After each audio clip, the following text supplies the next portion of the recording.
শুনবো। দর্শক থাকুন আমাদের সাথে। আমরা এবারে ফোক গানের দিকে যাচ্ছি। আশা করছি যে শেষ অবধি ফোক গান দিয়ে চলবে। আফরোজা শিমু লিখেছেন ভালোবাসা অবিরাম। ধন্যবাদ। আমি সাজাবো তোমারে আমার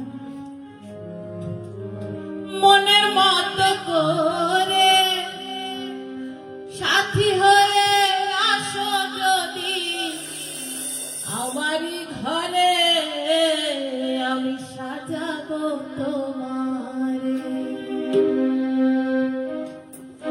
আমি সাজাবো তোমারে আমার মনের মতো করে, সাথী হয়ে আসো যদি, সাথী হয়ে আসো যদি আমারই ঘরে। আমি সাজাবো তোমারে।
জনপ্রিয় গানটি আমরা শুনে থাকি প্রায়শই বিভিন্ন অনুষ্ঠানে গানটা শুনে থাকি। প্রভাতী বণিক এই গানটি করেছেন।